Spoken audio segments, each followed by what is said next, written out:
안녕하세요. 30대 초반의 여성입니다. 제 사연을 비유하자면 구정물에 발목까지 담궜다가 놀라서 뛰쳐나왔다고 표현할 수 있겠습니다. 어이없고 황당한 모녀 때문에 제 인생까지 골로 갈 뻔했다가 겨우 탈출한 이야기를 풀어볼게요. 저와 남편은 회사 동료의 소개로 만났습니다. 1년 정도 사귀고 나서 자연스럽게 결혼까지 골인한 경우입니다. 남편은 유흥을 좋아하지도 않고 그렇다고 여자를 밝히는 스타일도 아니에요. 사귀는 동안 서로 언성을 높이는 일도 없었고요. 결혼 이야기가 본격적으로 오가기 전에 재산이나 그런 건 정확히 몰랐지만 어느 정도 하고 다니는 걸 보면 짐작은 할 수 있잖아요. 서울에서 살면서 멀끔한 차림새를 하고 다녔고 제 생일 때는 분위기 좋은 곳에서 식사와 목걸이를 줄 정도의 센스도 있었기에 솔직한 말로 아주 없는 사람은 아니구나 싶었지요. 무엇보다 결혼을 약속할 때만 해도 남편과 저는 서로 참 좋아하는 사이였어요. 그래서 남편의 청혼을 기쁘게 받아들일 수 있었고요. 결혼 이야기가 나오고서야 시아버지는 오래전에 돌아가셨다는 걸 들었습니다. 지금은 시어머니와 남편, 그리고 6살짜리 애를 혼자 키우고 있는 나이 어린 신우와 함께 살고 있다더군요. 신우는 남편과 6살 차이였고 아이는 19살에 가졌다고 했습니다. 가출했다가 임신한 채로 돌아왔다며 애아빠가 누군지 본인도 모른다고 하여 찾을 수도 없었대요. 바른생활 사나이 같은 남편에게 이 정도의 대형 사고를 친 여동생이 있다는 점이 좀 충격이긴 했지만 제가 신우랑 결혼하는 것도 아니고 신우가 아이가 있다는 이유만으로 결혼을 엎어야겠다는 생각은 하지 않았습니다. 적어도 제 남편은 정상이었으니까요. 시아버지가 안 계시니까 양가 어머님만 모시고 식사 함께 하는 걸로 상견례를 대신하게 되었습니다. 저희 친정 부모님 나름의 배려셨어요. 그런데 그 자리에 신우가 따라 나올 줄은 몰랐습니다. 신우가 나올 줄 알았으면 저희도 그냥 친정아버지까지 모시고 상견례를 할 걸 싶더군요.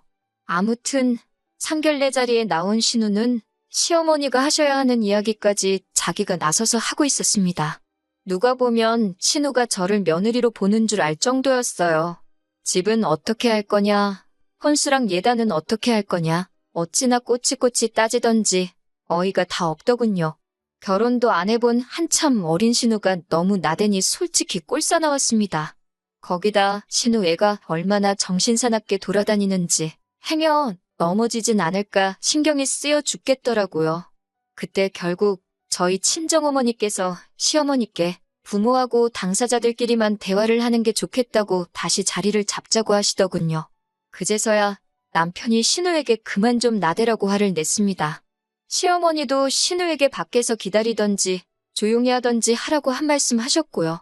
그러자 신우는 자기가 틀린 말 한 것도 없는데라며 궁시렁거리더니 애를 데리고 휙 나가버리더군요. 그제서야 자리가 조용해지고 정신이 맑아지는 기분이었습니다.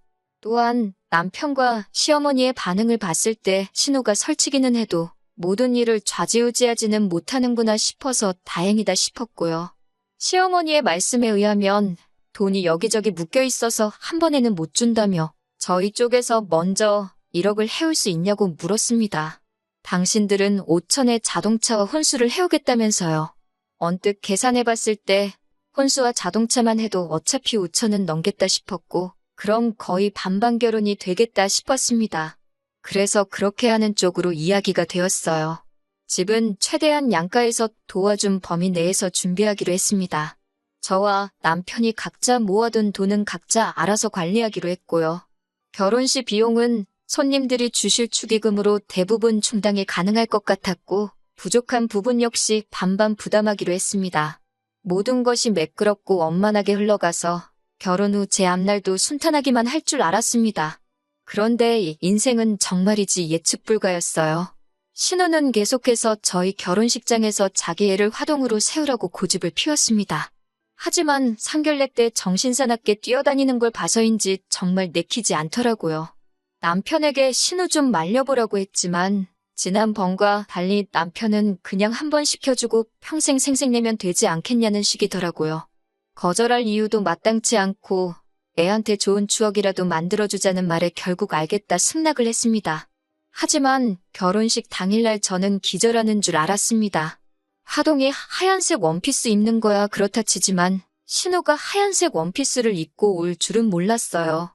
원피스도 보통 원피스가 아닌 무슨 영화배우들이 시상식 때나 입을 법한 드레스를 입고 왔더라고요. 하객들도 웅성거리고 저도 너무 열받아서 신우에게 이게 지금 무슨 짓이냐고 따졌습니다. 그러자 신우가 한다는 말이 자기는 결혼식에 가본 적이 없어서 이런 걸 입으면 안 되는지 몰랐다는 거예요. 제가 그럼 인터넷이라도 찾아보던가 우리한테 물어라도 봤어야지 이게 뭐냐고, 오빠 결혼식에 그런 걸 입고 오는 사람이 어딨냐고 빨리 가서 갈아입으라고 화를 냈습니다. 그러자 시어머니는 저더러 윗사람 행세하는 거냐고, 예쁘기만 한데 왜 그러냐고 저한테 뭐라고 하시더라고요. 그러자 저희 친정부모님도 시어머니에게 왜 저한테 뭐라고 하시는 거냐며 딸간수나 똑바로 하시라고 사부치셨어요. 서로 감정이 격해지다 보니까 하객들도 눈치를 챈 건지 웅성거리기 시작했습니다. 사실 이미 신우가 그딴 걸 입고 왔을 때부터 수군거리는 소리가 들려왔지만 애써 무시하고 있었는데 진짜 화가 머리끝까지 나서 표정 관리가 안 되더라고요. 남편은 일단 양쪽 다 좀만 참으라며 신우한테 결혼식 끝나는 대로 저에게 정식으로 사과하라고 했습니다. 저는 신우한테 도저히 안 되겠다고 그냥 애 데리고 집에 가라 했습니다. 그러자 신우는 눈을 치켜뜨고는 우리 오빠 결혼식인데 네가 뭔데 가라 마라 하냐고 난리더군요. 그래서 제가 남편에게 그냥 이 결혼식 하지 말자고 했습니다. 시어머니는 뭐 이런 경우가 다 있냐며 그러면 결혼식 비용은 저더러 다 내랍니다. 자기 하객들한테도 사과하고요. 아주 막무가내도 이런 막무가내가 없더군요. 친정아버지가 경우가 너무 없으신 거 아니냐 하니까 남편 없는 여자는 서러워서 살겠냐며 나오지도 않는 눈물을 쥐어짜더군요. 정말 이 결혼 엎어버려야겠다 생각하고 있는데 남편이 신우의 뺨을 때렸습니다. 너 때문에 이게 지금 무슨 꼴이냐고요. 그러자 신우가 벌개진 볼을 부여잡고는 엉엉 울더라고요. 남편은 조용히 식장 구석에서 식이라도 구경하고 가던지 아니면 당장 집에 가라고 화를 냈습니다. 시어머니는 아무리 그래도 그렇지 동생 뺨을 때리냐며 남편에게 신우가 가면 당신도 가시겠다고 하더군요. 그러자 남편이 그러신다면 어쩔 수 없다고 조심히 가시라며 등을 보였습니다.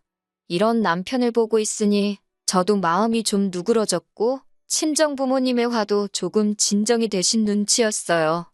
결국 남편 말대로 신우가 맨 끝자리에 앉고 사진 찍을 땐 빠지는 걸로 결정이 났습니다. 문제는 화동의 엄마인 신우가 맨 뒤에 있으니까 애가 앞으로 오질 않는 거예요. 한 걸음 걷고 지 엄마 쳐다보느라 뒤돌아보고 또 한 걸음 걷고 뒤돌고 아주 미치겠더군요. 거기다 신우는 일어나서 핸드폰으로 동영상을 찍고 있으니 모든 하객들 시선이 또 그쪽으로 향했어요. 그렇게 화동인 시조카가 저희한테까지 오는데 천년만년은 걸린 것 같습니다. 완벽하진 않아도 저 나름대로 꿈꾸던 결혼식이 있었는데 하나부터 열까지 마음에 드는 게 없어서 너무 속상했어요. 게다가 식을 마치고 사진을 찍으려니까 신우가 아무 일도 없었다는 듯이 시조카 손을 잡고는 앞으로 스물스물 나오더라고요. 그래서 제가 안 된다고 막으니까 저더러 빠지래요. 저 없이 자기들끼리 가족 사진을 찍겠다면서요. 친정어머니가 결혼식 사진에서 신부가 빠지는 게 말이 되냐며 정말 경우 없다고 살다 별꼴을 다 겪는다고 화를 내셨고 저는 열받아서 먼저 자리를 떴습니다. 나중에 사진 나온 거 보니까 기어이 저 없이 시어머니하고 남편 그리고 신우랑 시조카까지 넷이서 찍었더라고요. 더 열받는 건 결혼식을 마친 직후였습니다. 신혼여행을 하와이로 가기로 해서 공항에 가야 했습니다. 웨딩카는 남편이 자기 친구가 해주기로 했다며 걱정 말고 자기만 믿으라고 했거든요. 그런데 막상 결혼식 끝나고 공항에 가려고 차는 어디 있냐고 물으니 자기가 가지고 온다고 잠시만 기다리라는 거예요. 얼마 후 남편이 가지고 온 차는 벌써 누가 몇 년은 탄 것 같은 중형차였어요. 저는 당황스러워서 이게 뭐냐고 물었더니 시어머니가 너네 공항 간다며 우리도 공항 가야 되니까 같이 타고 가자 하시더군요. 불길한 예감이 들었지만 일단은 안 갈 수도 없는 노릇이니 차에 탔습니다. 그것도 시어머니가 당신 멀미하신다고 앞에 앉으셔서 저는 뒤에 신우랑 신우 조카랑 앉아 있었어요. 공항에는 왜 가시냐 하니까 집에 남자라곤 저희 남편 하나인데 이제 없을 거라 생각하니까 서운하기도 하고 무섭기도 해서 여행 가신답니다. 공항에 도착해서도 저희 곁에서 떨어질 생각을 안 하시길래 저는 어디로 가시냐고 물었습니다. 솔직히 같은 곳으로 간다고 하실까봐 무서워서 여쭤보질 못하고 있었어요. 하지만 왜 불안한 예감은 늘 맞아떨어지는 걸까요? 시어머니와 신우의 여행지는 저희의 신혼여행지와 일치했습니다. 저는 남편에게 잠깐 이야기 좀 하자고 한쪽으로 불러낸 뒤 혹시 알고 있었냐고 물었습니다. 그러자 남편은 저에게 진정하라며 가서는 완전히 따로 다닐 거니까 신경 안 써도 된다고 하더군요. 제가 그 말을 어떻게 믿냐고 그러니까 진짜라고 믿어달라고 자기도 시어머니나 신우하고 같이 여행 다니기 죽기보다 싫다며 자기만 믿으라더군요. 진짜 서러워서 눈물이 나고 열받아서 욕이 나오는 상황이라 가기 싫었습니다. 하지만 막상 안 간다고 말하려니 여러 가지 생각들이 머릿속을 스치더라고요. 결혼식 직전에 그 난리통을 피우고 주변 사람들한테 신혼여행을 왜 안 갔는지 어떻게 설명할 것이며 친정 부모님은 무슨 낯으로 뵐 것이며 그럼 파혼을 해야 하는 건데 결혼식에 참석한 하객들은 저를 어떻게 생각할지 아무리 생각해도 답이 안 나오더라고요. 결국 저는 남편의 말을 마지막으로 믿어보기로 하고 같이 여행을 가게 되었습니다. 그리고 남편의 약속대로 시어머니와 신우의 숙소는 저희 숙소와는 조금 떨어진 곳에 위치해 있었습니다. 저는 비로소 안도의 한숨을 내쉬었고 근사한 곳에서 남편과 저녁을 먹으며 시간을 보냈습니다. 하지만 늦은 밤이 찾아오고 첫날 밤이라 분위기 좀 챙기려는데 남편 핸드폰이 미친 듯이 울리더라고요.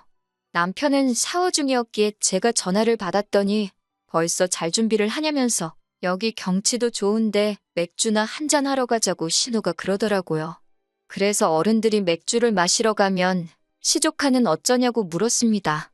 그러자 시조카는 한번 잠들면 누가 업어가도 모른다고 괜찮다는 거예요. 제가 제정신이냐고 애를 혼자 호텔에 두고 술 먹을 생각을 하냐고 한 소리 했습니다. 그러자 신우가 그렇게 걱정되면 남편이랑 같이 자기 숙소에 와서 저는 시조카를 보랍니다. 자기랑 시어머니는 제 남편이랑 나가서 맥주라도 한잔 해야겠다고요. 제정신인가 싶어서 아가씨는 피곤하지도 않냐고 잠이나 자라고 하고 전화를 끊어버렸습니다. 씻고 나온 남편에게 신우가 전화했었다고 진짜 미친 거 아니냐 그러니까 맨날 집에서 애만 키우다가 밖에 나와서 애가 정신을 못 차리나 보다고 미안하다고 했습니다. 그러면서 오늘 하루 저더러 마음고생 많이 했다고 미안하다고 또 사과를 하더라고요. 남편이 사과를 한다고 해서 망쳐버린 하루를 돌이킬 수 있는 건 아니었지만 그래도 조금 위로가 되기는 하더군요. 이튿날이었습니다. 느지막이 일어나 호텔 수영장에서 좀 놀다가 점심을 먹으러 가는데 신우에게 또 전화가 오더라고요. 그러더니 밥을 먹으러 가고 싶은데 말이 안 통해서 그런다며 저희더러 같이 가자는 거예요. 한 끼 정도는 같이 먹어도 괜찮지 않겠냐며 제 눈치를 살피는 남편에게 안 된다고 하기도 그래서 알겠다고 했습니다.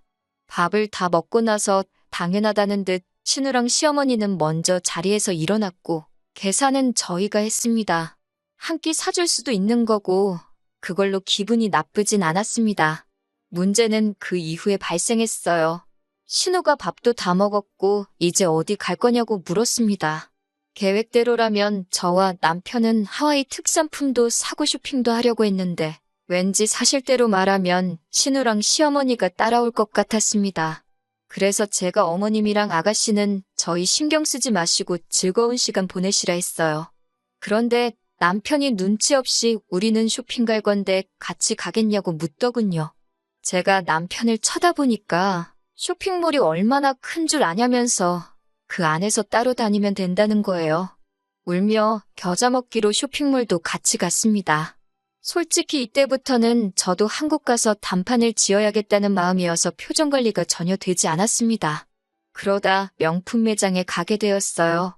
검소하신 저희 친정어머니께서는 생전 당신 손으로 좋은 브랜드 가방 하나를 사시는 법이 없었거든요. 그래서 어머니 가방이랑 아버지 신발이라도 사갈까 하고 들어가게 된 거예요. 그런데 진짜 저일 쫓아다니나 생각이 들 정도로 소름 끼치게 신우랑 시어머니가 뒤따라 들어오더군요. 그러더니 시어머니가 제 옆에 바짝 붙어서는 뭐 사려고 그러냐면서 갑자기 당신도 하나 사달라 하시더군요. 예단으로 이미 다른 브랜드에서 하나 싸드렸는데 그러시니까 당혹스럽더군요. 그때 남편이 시어머니와 신우에게 하나씩 고르라고 그러면서 장모님 거랑 같이 계산 좀 해달랍니다. 자기가 다음 달 월급 받으면 준다나요. 저는 신용카드 한도를 핑계로 저희 어머니 가방만 샀고 그때부터 남편도 감정이 상했는지 저에게 말을 걸지 않더라고요. 저는 몸이 안 좋다는 핑계로 먼저 숙소에 들어와서 곰곰이 생각을 해봤습니다. 남편이 겉으로는 아닌 척 하면서 저렇게 신우와 시어머니를 챙기는 건지 말이에요. 저녁 시간이 다 지나서 남편은 숙소에 돌아왔고 저를 보더니 화는 좀 풀렸냐고 묻더군요. 남편에게 시어머니와 신우가 내일도 같이 다니게 되는 거냐고 물어봤습니다. 한번 그냥 떠본 거였는데 남편은 아차 싶다는 표정을 짓고 있더군요. 그러면서 오늘 하루 같이 다녔는데 뭐 큰 문제 없지 않았냐면서 내일까지만 동행하고 내일 모레부터는 정말 우리끼리만 따로 다닐 거라는 거예요. 저는 마지막으로 사주신다는 차는 어떻게 된 거냐고 물었습니다. 남편은 멋쩍은 표정을 지으며 어제 공항에 타고 온 차, 그게 우리 차라고 하더군요. 해주신다는 5천도 신혼여행 다녀오면 주신대서 집 계약도 미루고 있었는데 뭐 하나 약속한 대로 된 게 없더군요. 저는 남편에게 그냥 이쯤에서 헤어지자고 했습니다. 결혼 잘못한 것 같다고요. 결혼식장에서 신우가 한 진상짓부터 여기까지 따라와 신혼여행을 망쳐버린 당신 식구들하고 평생 부대끼며 살 자신이 없다 했습니다. 남편은 정말 딱 내일까지만 같이 다닐 계획이었다면서 시어머니도 신우도 남편도 없이 불쌍하게 살았기에 자기가 거절을 못해다며 조금만 이해해주면 안 되냐고 그러더군요. 같은 여자로서 생각을 해보라는 둥, 역지사지도 모르냐는 둥 말이지요. 저는 열심히 떠들고 사과해대는 남편을 뒤로하고 저 혼자 다른 호텔을 잡았습니다. 그리고는 귀국날까지 남편 연락을 받지 않았어요.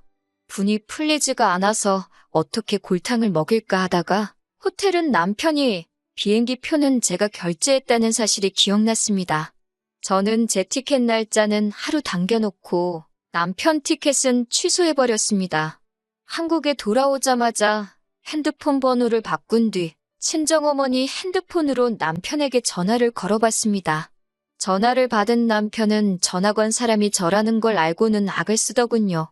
어떻게 그럴 수가 있냐며 제가 그렇게 독한 여잔지 몰랐다나요. 제가 마음대로 생각하라고 내 돈인데 내 마음대로 왜 못하냐고 그랬습니다. 그리고는 니네 가족이 내 결혼식 망치고 내 얼굴에 똥칠한 거에 비하면 아무것도 아니지 않냐고요. 인생 교훈 더럽게 배운 셈 치고 놔줄 테니까 다신 제 눈에 띄지 말라고 했습니다. 그날 밤 남편이 친정으로 절 보러 왔더군요. 친정아버지가 저 대신 나가시더니 멱살을 잡아 끌고 집 안으로 데리고 오셨습니다. 아버지가 무서운 목소리로 호통을 치시며 너 같은 자식한테 내 귀한 딸을 보낼 뻔했다며 한 번 더 찾아오기만 하면 두 번 다시 두 발로 못 걸어다니게 한다고 울음장을 놓으셨어요. 그렇게 남편과 저는 지저분한 듯 깔끔하게 헤어졌고 주변 사람들한테도 신우와 시어머니의 진상짓 때문에 없던 일로 하기로 했다 설명했어요. 사실 설명할 필요도 없었습니다. 다들 결혼식장에서 생중계로 무슨 일이 있었는지 봤으니까요. 결론적으로 저는 지금 혼자입니다. 진짜 남자 만나서 망하는 여자는 있어도 혼자라서 망하는 여자는 없다더니 그 말이 딱인 것 같습니다. 다음에 누군가를 다시 만나게 되면 그때는 가족들부터 만나볼 작정이에요. 저의 배우자를 가족으로부터 뺏고 싶은 마음은 없거든요. 그런데 제가 그 집 아들을 빼앗아갔다고 생각하는 가족들이라면 저랑 가족이 되기 전에 미리 놓아주려고요. 물론 그런 사람들을 다시 만나진 않겠지만요. 질질 끌지 않고 빠르게 결정 내려서 얼마나 다행인지 모르겠네요. 아무쪼록 남편은 집에서 아버지 역할도 하고 신우 남편 역할도 하면서 평생을 그렇게 살았으면 좋겠습니다.